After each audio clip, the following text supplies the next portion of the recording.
Bismillahirrahmanirrahim. Assalamualaikum warahmatullahi wabarakatuh.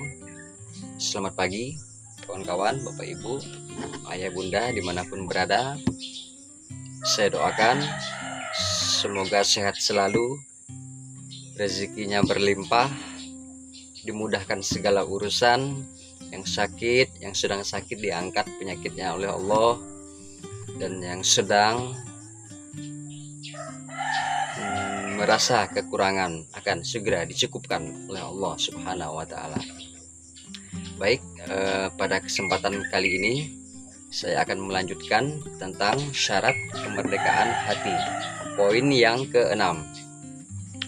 Poin yang keenam untuk syarat menuju kemerdekaan hati adalah hati yang tidak mengeluh. Saya pastikan jika kehidupan kita, kehidupan Anda, kehidupan kita semua, kalau masih dipenuhi dengan keluhan atau selalu mengeluh, sering mengeluh, saya pastikan kehidupan kita akan menjadi sedih, menjadi susah, menjadi tak berlimpah. Pokoknya serba merasa kekurangan. Karena mengeluh itu adalah lawan dari kata syukur. Mengeluh itu selalu melihat sisi negatif dari aspek kehidupan ini. Toh sebenarnya apa sih untungnya kalau kita memandang atau menjalani kehidupan ini dengan selalu melihat sisi yang negatif? Karena sejatinya orang yang suka mengeluh itu selalu melihat dari sudut masalahnya, bukan solusinya.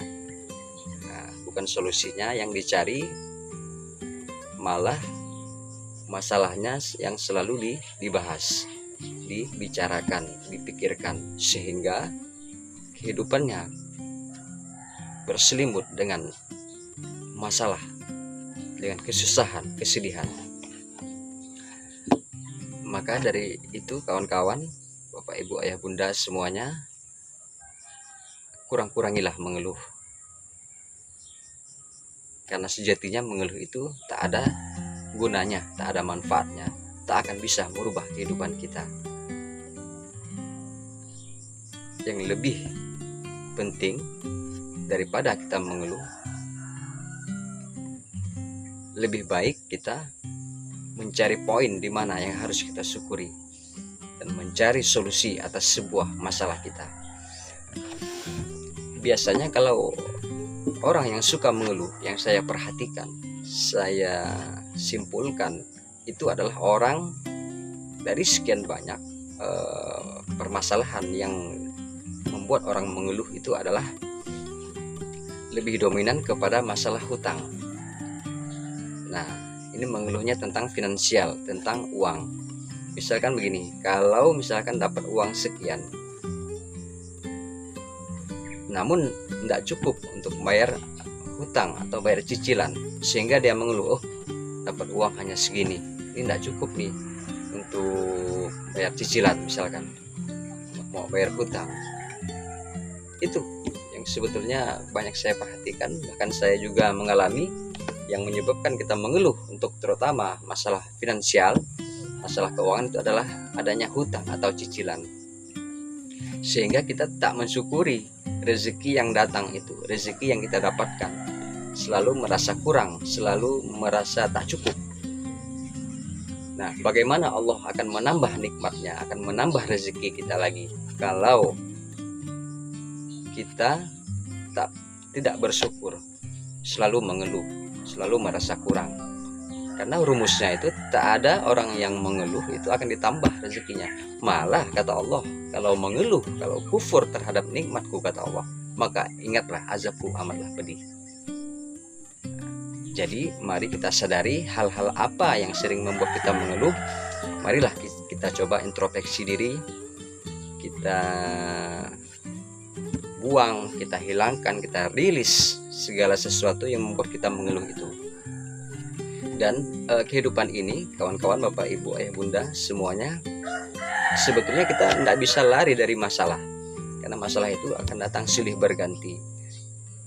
Nah, namun jika kita sudah berlatih mengurangi mengeluh atau menghilangkan mengeluh, maka sejatinya masalah itu akan bisa terselesaikan dengan ketenangan, dengan kebaikan. Itu poinnya. Untuk yang syarat yang keenam adalah hati yang tidak mengeluh, karena mengeluh itu sangatlah membungkam pikiran, sangat menyusahkan pikiran, dan tak ada gunanya, kawan-kawan. Mari kita lebih baik bersyukur, perbanyak bersyukur daripada mengeluh. Mengeluh itu tidak akan merubah keadaan kita. Saya pastikan mengeluh itu tak akan merubah keadaan, tak akan mengubah kesusahan kita, malahan itu akan menambah. Karena Allah mengatakan dalam Quran, la azidannakum wa la in kafartum inna azabi lasyadid. Barang siapa yang tak bersyukur, kata Allah, kufur terhadap nikmatku, maka ingatlah azabku sangat pedih. Salah satu yang dimaksud itu adalah dengan kita tak mendapatkan ketenangan, azabnya itu tidak mendapatkan kebahagiaan, karena mungkin dikejar-kejar oleh cicilan, misalkan dikejar-kejar oleh hutang. Dan biasanya lagi kalau kita yang suka mengeluh itu adalah kita terlalu melekat, terlalu target terhadap impian kita, sehingga sudah sampai waktunya ternyata target itu, harapan itu belum terrealisasi, maka kita akan mudah mengeluh dengan hal itu. Dan yang poin ketiga yang menyebabkan mengeluh itu adalah kita selalu membandingkan hidup kita dengan orang lain, membandingkan kebahagiaan kita dengan apa yang belum kita miliki. Mereka sudah miliki, kita belum. Itu yang sering kita keluhkan. Terima kasih, kawan-kawan. Jadi kesimpulannya, mari kita kurangi mengeluh, hilangkan mengeluh dalam hati, perbanyaklah bersyukur. Mungkin itu yang bisa saya sampaikan pada kesempatan kali ini. Semoga bermanfaat. Terima kasih atas perhatian. Mohon maaf jika ada hilaf kata, salah kata. Assalamualaikum warahmatullahi wabarakatuh.